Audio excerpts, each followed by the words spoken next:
Sou um cirurgião e dou aulas há algum tempo. Por 13 anos, vivi em companhia de cadáveres e durante a minha carreira, estudei anatomia a fundo. Posso, portanto, escrever sem presunção a respeito de morte como aquela. Jesus entrou em agonia no Getsemane, e seu suor tornou-se como gotas de sangue a escorrer pela terra. Um relato sobre a morte de Cristo. O único evangelista que relata o fato é um médico, Lucas, e o faz com a precisão de um clínico. O suar sangue ou hematidrose é um fenômeno raríssimo, reproduzido em condições excepcionais. Para provocá-lo, é necessária uma fraqueza física, acompanhada de um abatimento moral violento causado por uma profunda emoção, por um grande medo. O terror, o susto, a angústia terrível de sentir-se carregando todos os pecados dos homens devem ter esmagado Jesus. Tal tensão extrema produz o rompimento das finíssimas veias capilares que estão sob as glândulas sudoríparas. O sangue se mistura ao suor e se concentra sobre a pele, e então escorre por todo o corpo até a terra. Conhecemos a farsa do processo preparado pelo Sinédrio hebraico, o envio de Jesus a Pilatos e o desempate entre o procurador romano e Herodes. Pilatos cede, e então ordena a flagelação de Jesus. Os soldados despojam Jesus e o prendem pelo pulso a uma coluna do pátio. A flagelação se efetua com tiras de couro múltiplas, sobre as quais são fixadas bolinhas de chumbo e de pequenos ossos. Os carrascos devem ter sido 2, um de cada lado, de diferente estatura. Golpeiam com chibatadas a pele já alterada por milhões de microscópicas hemorragias do suor de sangue. A pele se dilacera e se rompe. O sangue espirra. A cada golpe, Jesus reage a um sobressalto de dor. As forças se esvaem, o suor frio lhe impregna a fronte. A cabeça gira em uma vertigem de náusea. Calafrios lhe correm ao longo das costas. Se não estivesse preso, no alto pelos pulsos cairia em uma poça de sangue. Depois o escárnio da coroação. Com longos espinhos mais duros que os de acácia, os algozes entrelaçam uma espécie de capacete e o aplicam sobre a cabeça. Os espinhos penetram no couro cabeludo, fazendo-o sangrar. Bem, os cirurgiões sabem o quanto sangra o couro cabeludo. Pilatos, depois de ter mostrado aquele homem dilacerado à multidão feroz, o entrega para ser crucificado. Colocam sobre os ombros de Jesus o grande braço horizontal da cruz. Pesam 50 quilos. A estaca vertical já está plantada sobre o Calvário. Jesus caminha com os pés descalços pelas ruas de terreno irregular, cheias de pedregulhos. Os soldados o puxam com as cordas. O percurso é cerca de 600 metros. Jesus, fatigado, arrasta um pé após o outro. Frequentemente cai sobre os joelhos, e os ombros de Jesus estão cobertos de chagas. Quando ele cai por terra, a viga lhe escapa, escorrega e lhe esfola o dorso. Sobre o Calvário tem início a crucificação. Os carrascos despojam o condenado, mas a sua túnica está colada nas chagas e tirá-la produz dor atroz. Quem já tirou uma atadura de gaze de uma grande ferida percebe do que se trata. Cada fio de tecido adere à carne viva. Ao levarem a túnica, se laceram as terminações nervosas postas em descoberto pelas chagas. Os carrascos dão um puxão violento. Há um risco de toda aquela dor provocar uma síncope. Mas ainda não é o fim. O sangue começa a escorrer. Jesus é deitado de costas. As suas chagas se incrustam de pedregulhos. Depositam-no sobre o braço horizontal da cruz. Os algozes tomam as medidas. Com uma broca, é feito um furo na madeira para facilitar a penetração dos pregos. Os carrascos pegam um prego, um longo prego pontudo e quadrado, apoiam-no sobre o pulso de Jesus. Com um golpe certeiro de martelo, o plantam e o rebate sobre a madeira. Jesus deve ter contraído o rosto assustadoramente.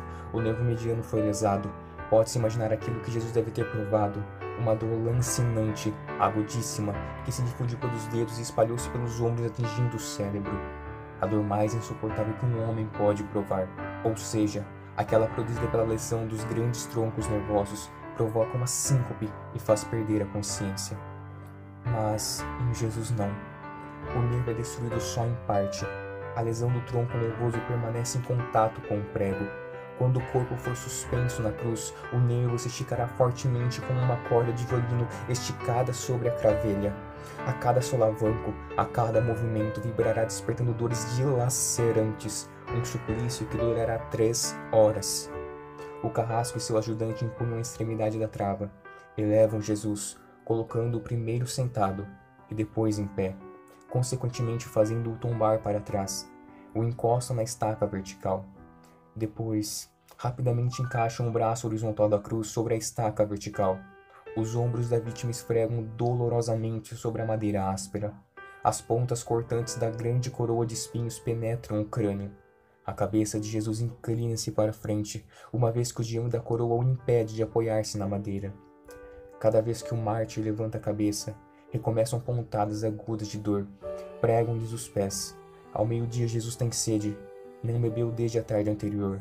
Seu corpo é uma máscara de sangue. A boca está semiaberta e o lábio inferior começa a pender.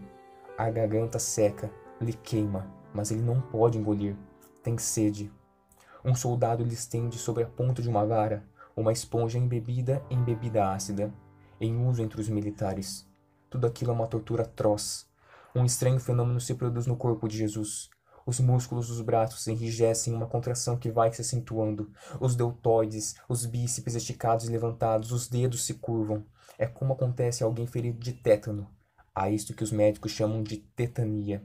Quando os sintomas se generalizam, os músculos do abdômen se enrijecem em ondas imóveis, em seguida aqueles entre as costelas, os do pescoço e os respiratórios. A respiração se faz pouco a pouco mais curta. O ar entra com um síbilo, mas não consegue mais sair. Jesus respira com o ápice dos pulmões, tem sede de ar, como um asmático em plena crise. Seu rosto pálido, pouco a pouco, se torna vermelho. Depois se transforma no violeta purpúreo e, enfim, em ciantílico. Jesus é envolvido pela asfixia. Os pulmões cheios de ar não podem mais esvaziar-se. A fronte está impregnada de suor. Os olhos saem fora da órbita. Mas o que acontece? Lentamente, com um esforço sobre-humano, Jesus toma um ponto de apoio sobre os pregos dos pés, esforça-se a pequenos golpes, se eleva, aliviando a tração dos braços. Os músculos do tórax se distendem. A respiração torna-se mais ampla e profunda. Os pulmões se esvaziam e o rosto recupera a palidez inicial. Mas por que este esforço? Simplesmente porque Jesus quer falar: Pai, perdoa-lhes, porque não sabem o que fazem. Logo em seguida, o corpo começa a afrouxar-se de novo e a asfixia recomeça. Foram transmitidas 7 frases pronunciadas por ele na cruz. Cada vez que quer falar, deverá elevar-se tendo como apoio o prego dos pés. Inimaginável. Atraídas pelo sangue que ainda escorre pelo coagulado, enxames de moscas unem ao redor do seu corpo, mas ele não pode enxotá-las. Pouco depois o céu escurece, o sol se esconde. De repente a temperatura diminui. Logo serão 3 da tarde. Depois de uma tortura que dura 3 horas, todas as suas dores, a sede, as cãibras, a asfixia, o latejar dos nervos medianos lhe arrancam um lamento. Meu Deus, por que me abandonastes? Jesus grita: tudo está consumado. Em seguida, num grande brado, diz: Pai, nas tuas mãos entrego meu espírito, e morre, em meu lugar e no seu.